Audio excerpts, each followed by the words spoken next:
فرزند ایران و جانفدای میهن، تو جونت رو برای این آزادی گذاشتی.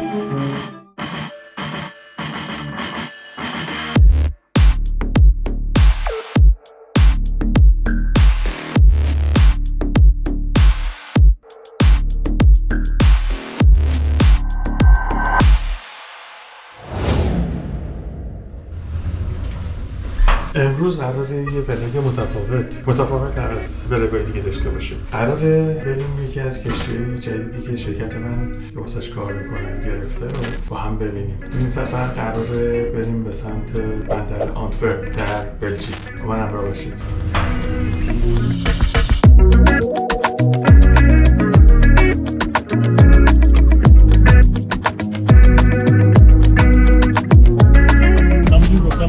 مسیر هستیم، داریم میریم به سمت آنتورپ، داریم به سمت این کشتی جدیدی که شرکتمون گرفته. داریم میریم اونجا یه بازدیدی انجام بدیم. هر کشتی که میگیرن یه سری مدارک کشتی باید عوض شه و واسه اینکه مدارک کشتی اون گواهینامه‌اش عوض شه یه سری سرور یا بازرس میان به کشتی و این کارا رو انجام میدن از طرف پرچم اون کشور یا از طرف یه جایی هستش میگن کلاس سوسایتی، وظیفه اون پرچم رو انجام میده که بهش میگن فلگ.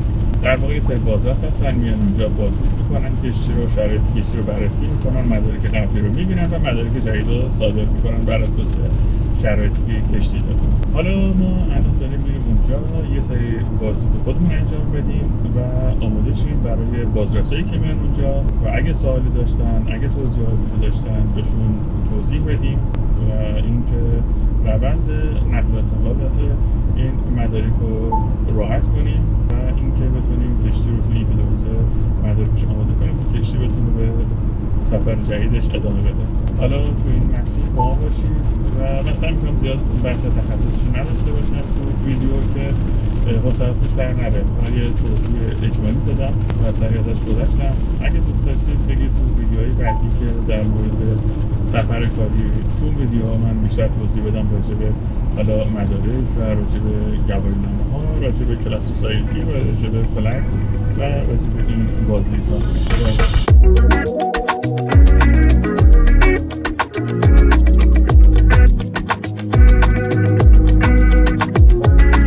ما بالاخره رسیدیم، داریم میریم سوار کشتی بشیم که بازدیدمون رو شروع کنیم. با ما همراه باشید. I can write it. Thank you.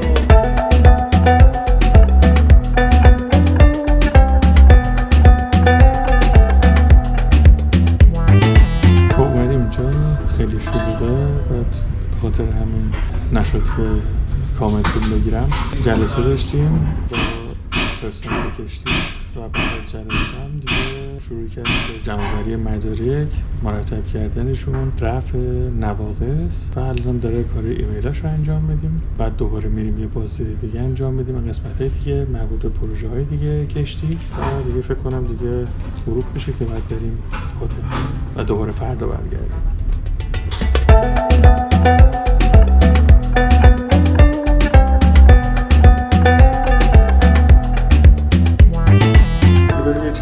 بخوریم بعد بیایم کار امروز رو تموم کنیم و بعد بریم. حالا تو این حین هم یه سری توضیحات هم بهتون بدم. بریم گلی. تو کشتی به آشپزخونه میگن گلی. اوستا چلو کبابی آدم حسابی. ما اومدیم به گلی. بنده خدا کسی که اینجاست رفت چیزی رو آماده کنه چون ما بین نهار و شام اومدیم و تمامش گذاشته. thank you. و الان منتظر رایمان بیاد پایین رفیقم. برگردیم بالا کار رو واسه امروز جمع کنیم و بعدش هم یه جلسه با تیم آیتیمون داریم. بعدش هم دوباره فردا بیایم اینجا که سرویری کلاس دیگه میاد اینجا و کار رو تموم کنیم.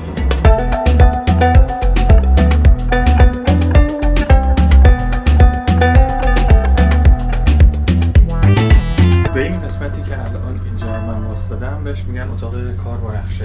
و چیکار میکنن؟ اینجا میان نقشه مسیر رو میخونن، اگر نقشه نیاز به اصلاحات داره انجام میدن و مسیر راه رو اینجا مشخص میکنن با این نقشه های کاغذی که اینجا ببینید. در اون قسمت دستگاه های کمک ناوبری قرار داره.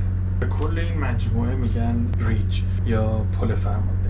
این دستگاهی که اینجا هستش اکدیسه یا به عبارتی الکترونیک چارت دیسپلی، یعنی نقشه دیجیتالی و این نمونه دیجیتالی همون نقشه‌های کاغذی که اونجا دیدید هستش. این سکان کشتی هستش و مجموعه اینها کمک میکنه به کاپیتان کشتی، به افسر راه کشتی که بتونه دریانوردی کنه. حالا من برم ببینم چی داریم. مجموعه دستگاهی که اینجا هستن از رادارها گرفته، از نقشه ها گرفته، همه اینا کمک میکنن به افسر راه کشتی، افسر دوم، افسر اول و کاپیتان کشتی که بتونن مسیر کشتی رو انتخاب کنن، مسیر ایمنی کشتی رو دریانوردی کنن و همه اینا بهشون کمک میکنن که یه دریانوردی ایمنی رو داشته باشن. از چراغ‌های راه گرفته که تو هر موقعیتی یک نوع چراغ استفاده میکنن، کشتی در لنگر، کشتی در حال یدک‌کشی، کشتی با محموله‌های سنگین و کشتی خارج از کنترل و حالا موقعیت‌های مختلف، نفتکش، یدک‌کش و چیزهای مختلف. See you tomorrow. خب این از روز اول ما از این کشتی بود. یه روز دیگه هم اینجا داریم. رسیدیم هتل دیگه، چکین کردیم. گفتم قبل از اینکه اتاقو به هم بریزم یه ویدیو از اتاق بگیرم. خب این که همونه، اینم که منم. کیه؟ سلام عزیزم عزیزم سلام. اینم اتاق کار و خوابش. البته اینم از قهوه ساز و کاف صندوق و یخچال. اینجا باید دستشویی باشه. بله اینم دستشویی. بریم تا بعد. یه کار دیگه کردم، فقط رفتم دوش گرفتم و رایام تماس گرفت، گفتش که من پایینم، بی شام بخوریم. برم شام بخورم بیام. Hi bro, I'm coming. ببین این سوالا دیگه از من نپرس، من نیستم. اومدم یه سری فیلم‌ها رو انجام بدم، یه سری کارا رو انجام بدم، واسهتون بفرستم که متاسفانه نه روزبه عزیزم نه پریوش جان هیچ کدوم از این دو دوست گرامی برام فایل‌ها رو نفرستادن. ولی خب یه سری فایل دیگه هست اونا رو باید آپلود کنم ولی نفرستادن. خدا شاید اگر سانسورش کنه روزبه. anyway شورت ویدیوی قبلی رو باید آپلود کنم الان. بریم یکم کار انجام بدیم و بعد بریم بخوابیم که بعد صبح بلند شیم بریم دوباره کشتی.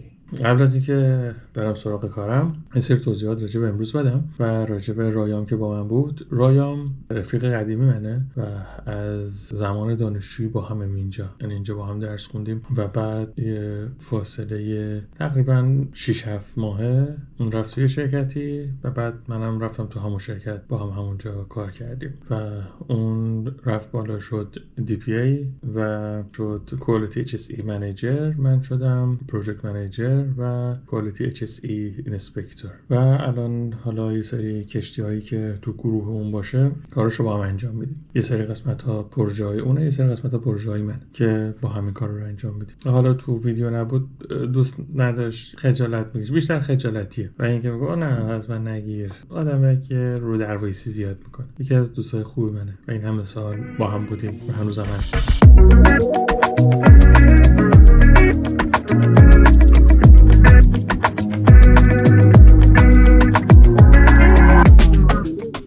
بخیر. دوباره باید بریم سمت کشتی ولی قبل از اون بریم پایین یه صبحونه بخوریم، بریم که احتمالاً تا ما برسیم این بازرسای کلاس هم میرسن به کشتی.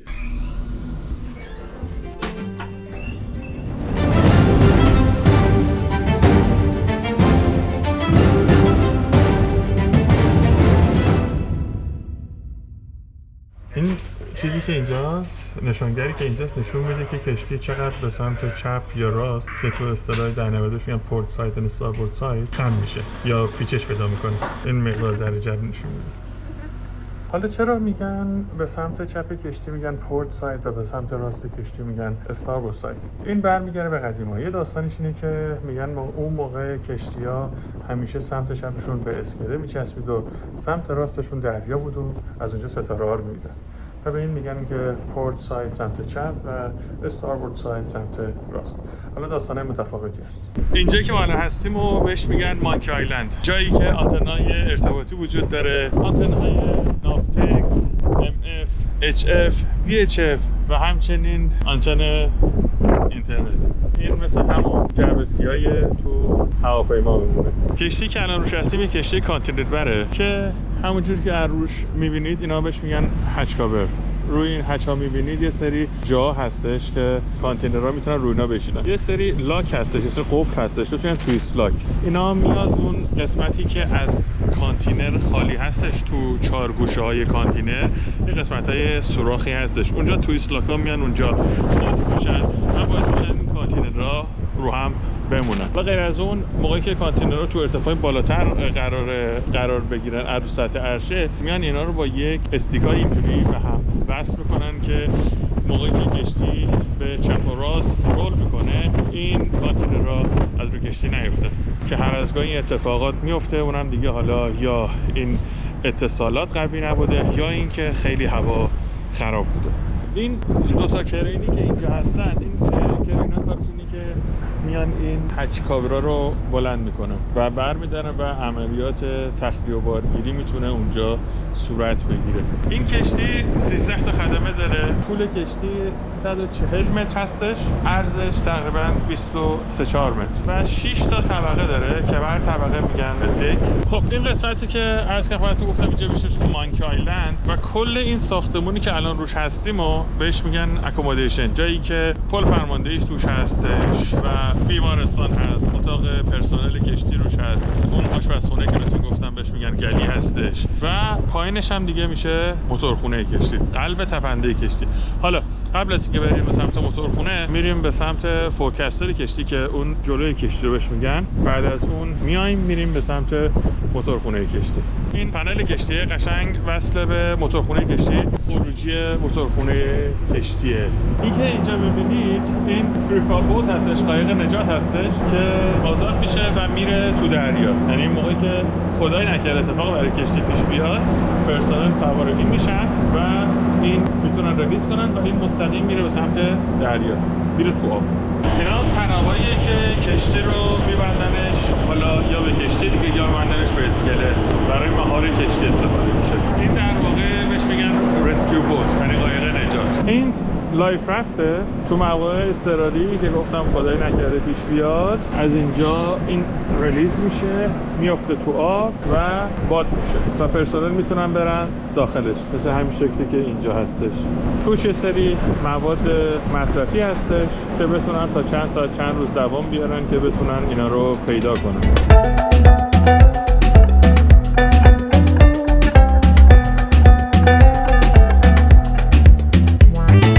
اینجا ورکشاپ، جایی که تعمیرات انجام میدن، تعمیرات مختصر، گاهی هم کلی.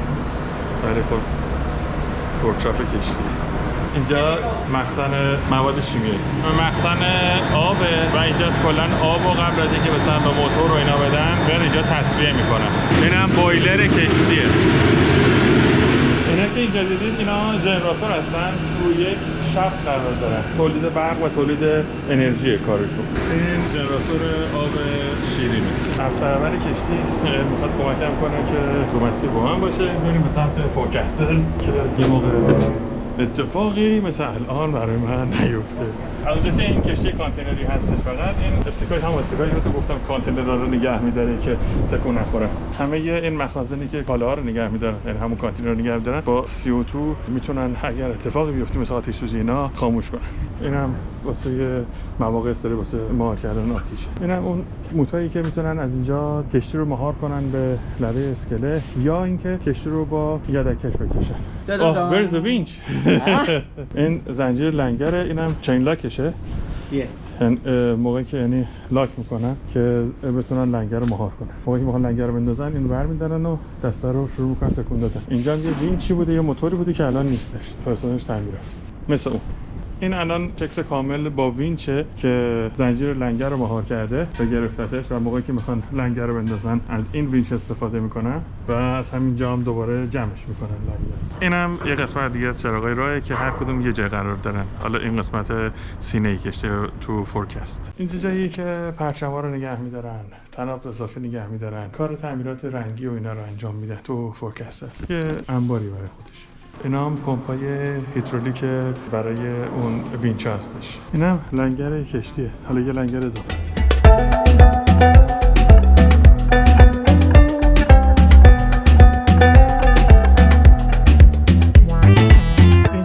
بریج یا پل فرماندهی، جایی که از اینجا کشتی رو هدایت میکنن، سیستم‌های کمک ناوبری، سیستم‌های تشخیص راه و اینکه بهشون کمک میکنه راهو در دل تاریکی شب پیدا کنن. از قطب‌نمای الکتریکی گرفته تا سیستم‌های روشنایی، چراغ‌های راه که باید چه چراغی روشن باشه در طول شب، رادارها که حالا رادارها بکاپ هم دارن، یعنی سیستم اکسترا دارن، سکان کشتی، دسته سرعت که چه مقدار سرعت باید کشتی بهش داده بشه، فرمان داده بشه که عمل کنه، و سیستم‌های ارتباطی از VHF، HF، MF، دستگاه‌های مخابراتی هستن که باشون میتونن ارتباط برقرار کنن بسته به اون طول موجی که داره، بسته به اون ایستگاهی که فاصله دارن با اون دستگاه میتونن ارتباط برقرار کنن. هر کدوم دستگاه‌ها یه رنج خاصی رو پوشش میده. و در مورد بازرسی و این چیزایی که ما اومدیم رو کشتی توضیح بدم، بازرسی و بازدید من تموم شد و سروی رو اومد و من مدارک رو بهش دادم، یه ذره نواقص سریع برطرف کردم و تموم شد. و رایم رفیقم همچنین، اونم مدارکی که لازم بود اونم داد و تموم شد و الان دارن ریپورت می‌نویسن. ریپورت مال من تموم شد و دارن ریپورت کارهای رایم انجام میدن و بعد از اونم حرکت میکنیم میریم به سمت خونه. اینم بود از ولاگ سفر کاری به آنتورپ. خوش باشید تا ولاگ بعدی.